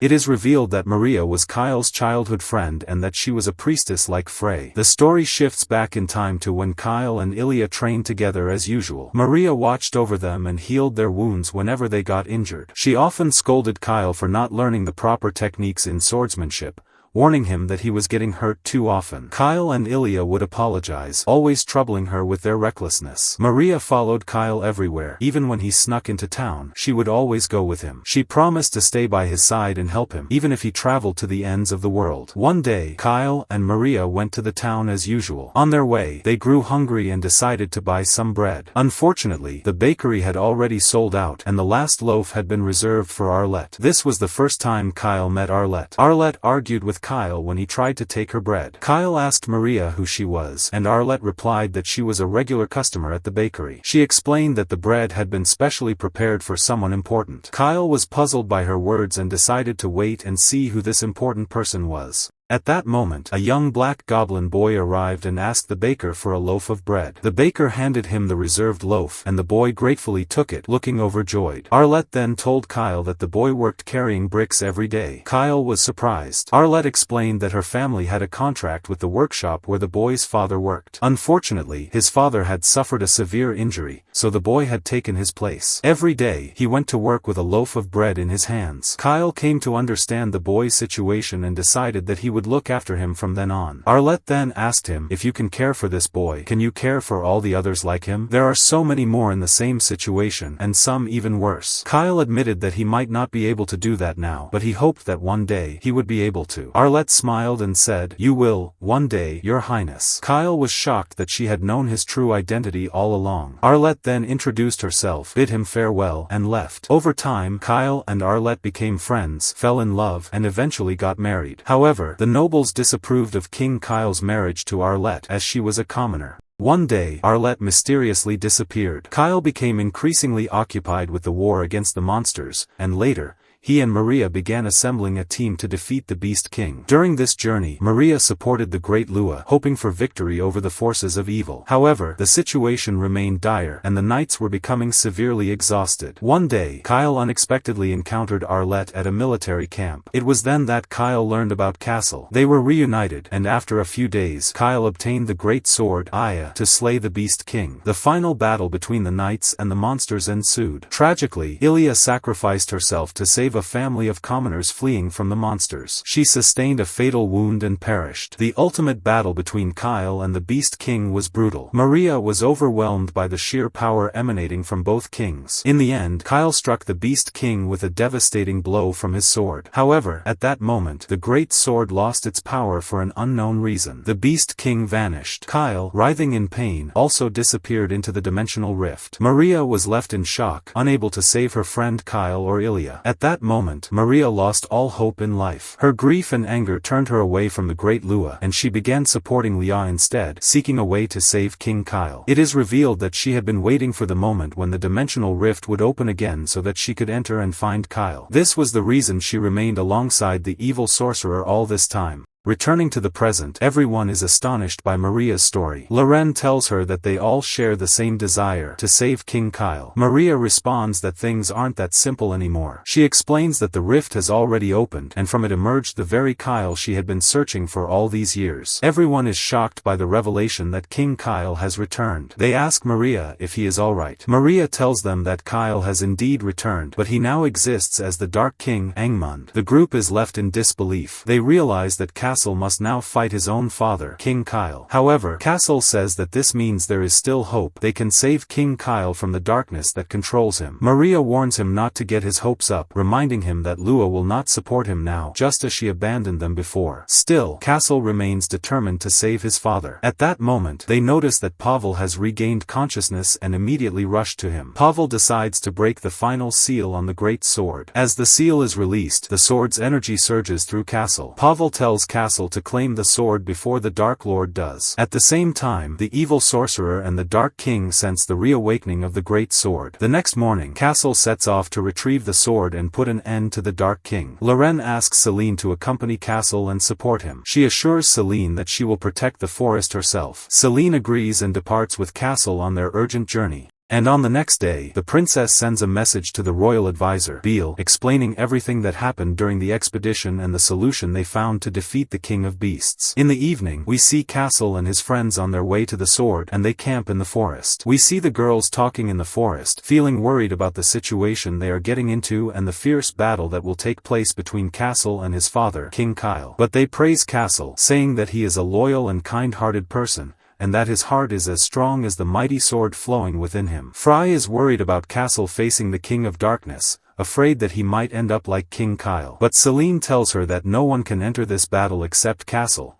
because if they interfere, they will all surely die. She says that they must trust Castle and themselves before entering the battle, or else death will be their certain fate. Fry then encourages herself and tells them that from the very first day of the journey, she decided that she would protect Castle no matter what and under all circumstances. After that, they go to sleep to prepare for the adventure the next day. And we see everyone all over the world waiting for the decisive moment, the start of the final battle that will determine the fate of the world. On the next morning, we see Demia and Klaus on their way to the World Tree to meet the princess there. We also see Rhett and the princess on their way to the World Tree, and they are getting very close. The princess tells Rhett to prepare to fight the King of Darkness as soon as they meet Castle. Rhett responds that all he cares about is killing the evil sorcerer who murdered his friends and that he is ready to do anything to achieve that goal. Meanwhile, Castle and his friends are also on their way to the World Tree. Fry keeps thinking about what Maria said and feels worried that Castle might end up like King Kyle. At that moment, Fry stops Castle to talk to him about her fears. He replies that they must defeat the King of Darkness, even if he is his father, King Kyle. He admits that he is truly worried, but hearing Maria's story made him think carefully. He realized that King Kyle fought the King of Darkness and sacrificed himself to save the world, which made him respect King Kyle more than he fears meeting the same fate. He adds that King Kyle did all of this to protect the people dear to him, and since Castle also wants to protect those he cares about, he will fight just as bravely as King Kyle. At that moment, the princess and Ret arrive at the world tree. Ret sees the great sword and immediately moves toward it. He tries to grab and pull it from the ground with all his strength and successfully lifts it. He thinks to himself that now, he will definitely be able to take revenge for his friends. The princess is surprised by his actions and asks him what he is doing. She tells him that Dominic said only the crown prince can wield the sword and that he must give it to Castle so that he can defeat the King of Darkness. Ret replies, "And where is Castle now? Wait for them to come and help you, just as you want. But I have more important things to take care of." The princess tries to stop him, but he raises the sword at her angrily and tells her that he will avenge his friends himself and does not need anyone's help. At that moment, the evil sorcerer and the King of Darkness arrive at the world tree. The sorcerer tells the King of Darkness that he is certain the sword is here. They try to enter the world tree's domain, but a powerful magical barrier stops them. However, the King of Darkness uses his destructive power, obliterating the barrier with a devastating attack. The power of darkness spreads across the area, but the King of Darkness's strength runs out, and he tells the sorcerer that he must regain his power. The sorcerer tells him that he will take care of the sword and retrieve it immediately. We see Ret and the princess amid the spreading darkness, confused about what is happening. Suddenly, the sorcerer appears before them. Ret becomes furious and attacks the sorcerer with all his strength, and the princess helps him. But their attacks have no effect at all. Instead, the sorcerer overpowers them, striking Ret and leaving him unable to fight. The princess helps him again, and this time Ret manages to land a blow on the sorcerer. The sorcerer becomes enraged and unleashes his full power, sending Ret flying. Ret keeps dodging his attacks quickly and gets close enough to trap him along with the princess. Finally, the princess succeeds in stabbing him through the heart with her sword. The sorcerer uses powerful magic to destroy her, but Ret warns her in time, and she dodges the attack at the last moment. Ret then charges at the sorcerer with astonishing speed and completely decapitates him, ending him once and for all. At that moment, the King of Darkness appears, leaving the princess and Ret in shock at his incredible power. The King of Darkness moves toward the sacred sword, and the princess rushes to stop him from obtaining it. However, he unleashes a devastating attack at her, and Ret saves her at the last moment. Unfortunately, the King of Darkness obtains the great sword in the end. The princess tries to reclaim the sword, but he is far stronger than her, easily blocking her attack and nearly finishing her off. At that moment, Demia appears and blocks the King of Darkness's attack. Klaus joins in, helping her repel the King of Darkness's assault. At that moment, Castle and his team arrive, and everyone prepares for the final battle against the King of Darkness. Castle checks on them to see if they are alright, and Klaus reassures him. The princess tells him that the sword in the hands of the King of Darkness is the great sword, and Castle is shocked. The King of Darkness then says, "So, you have finally arrived." Castle replies, "You are not the King of Darkness, you are King Kyle, and you must wake up." Everyone is stunned by Castle's words and does not understand what is happening. But the King of Darkness attacks Castle with all his strength. Castle struggles to resist, and Cleo assists him with her magic, but it is useless. Castle keeps resisting, trying to awaken King Kyle by reminding him of the people he loves, including his mother, but to no avail. The battle between Castle's team and the King of Darkness continues, and they realize they cannot do anything to him unless they take the sword. Everyone attacks the King of Darkness at the same time, but he defeats them all. Castle continues fighting fiercely until he successfully knocks the sword out of the King of Darkness's hands. The King of Darkness becomes even more enraged and unleashes his full power, drawing his own sword and preparing a devastating attack to finish off Castle. Roy charges at him, trying to stall for time so that Castle can get the great sword. Castle dashes at full speed and successfully retrieves the sword, activating its power. At that moment, the King of Darkness launches an extremely powerful and destructive attack, obliterating the entire area and defeating everyone. However, Castle remains standing, resisting thanks to the power of the sword. He gathers his strength, encourages himself, and launches a ferocious assault on the King of Darkness.